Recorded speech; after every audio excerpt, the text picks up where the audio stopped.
Bienvenue à tous les gones, j'espère que vous allez bien, que le week-end de Pâques se passe bien. Changement d'appellation pour notre On refait le match sur la chaîne du Coligno Show. Cela va s'appeler maintenant l'After de l'OL Inside, qui va aborder évidemment le match entre le Racing Club de Lens et l'Olympique Lyonnais. On va démarrer par les réactions lyonnaises.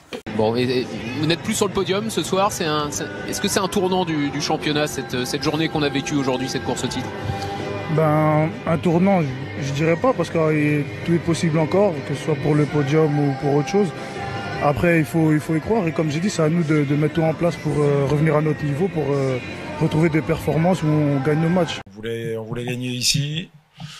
On n'a pas su le faire. On n'a pas su le faire pour une bonne et simple raison, c'est qu'on a manqué d'efficacité dans les zones de vérité, là où les matchs se jouent, c'est-à-dire dans la surface adverse, parce que c'est certainement le match où on a eu le plus de face-à-face avec le gardien. Donc leur gardien était bon, mais je pense qu'on a manqué aussi d'habileté, certainement devant le but, et puis peut-être d'un caractère pas suffisant. On va décortiquer plus en détail l'acte manqué de nos Lyonnais face à la bande de Franck S. Au stade Bollaert, dans cette course au titre, c'est clairement une sacrée contre-performance. Est-ce que le titre est totalement perdu? Dites-le moi en commentaire. On va décortiquer tout cela en statistiques. Parlons peu, parlons bien. Nous allons parler statistiques du match contre Lens. L'Olympique Lyonnais a une moyenne globale de 6,53 sur WhoScored.com.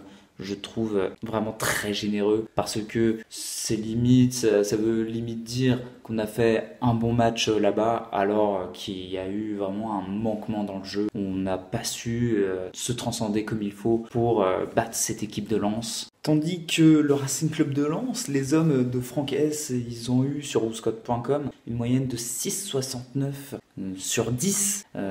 Je la trouve très bien payée parce que ils ont su nous embêter dans tous les moments.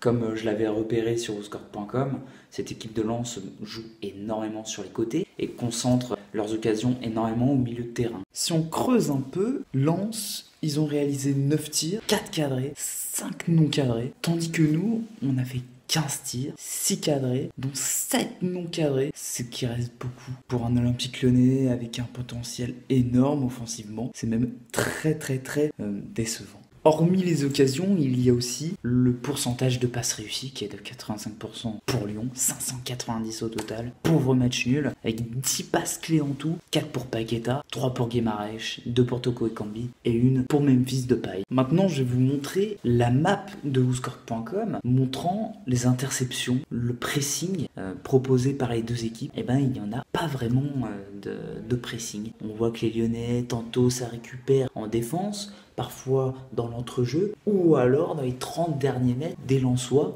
mais c'est très irrégulier, très haché. Passons maintenant aux notations des joueurs, et plus particulièrement de l'Olympique Lyonnais. Je vais noter chacun en fonction de leur prestation lors du match de samedi contre le Racing Club de Lens. Lopez, je le note 5, parce qu'il a varié les bons arrêts et les conneries.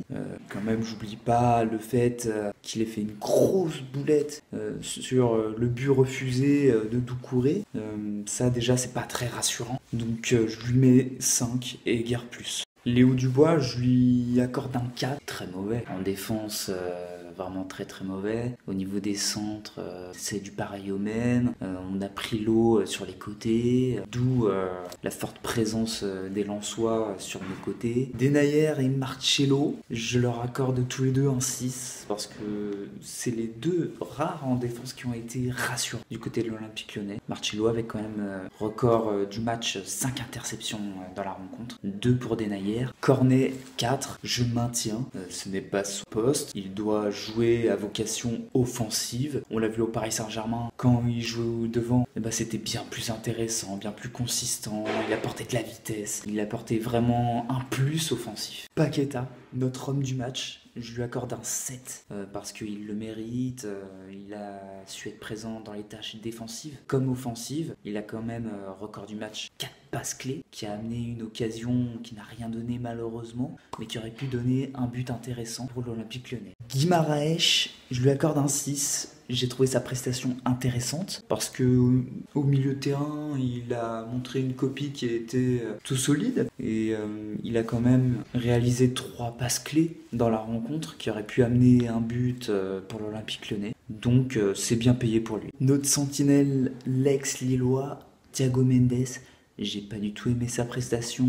Il a été inexistant dans la rencontre. J'ai pas vu qu'il mettait dans l'entrejeu entre octobre et décembre. Donc très très déçu.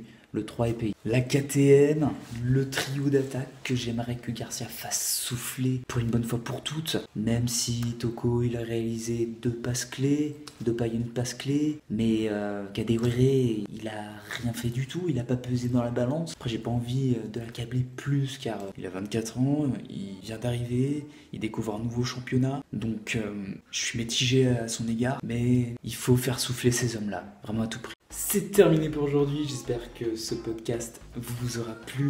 N'hésitez pas à me donner votre avis en commentaire les gones. Et n'hésitez surtout pas à mettre un pouce bleu, c'est important pour le coefficient de la chaîne. Ou un pouce rouge si vous n'avez pas aimé. En mettant en commentaire les plus et les moins pour que je puisse m'améliorer pour les prochaines vidéos. Et d'ici là, je vous dis à très très bientôt sur la chaîne. Ciao!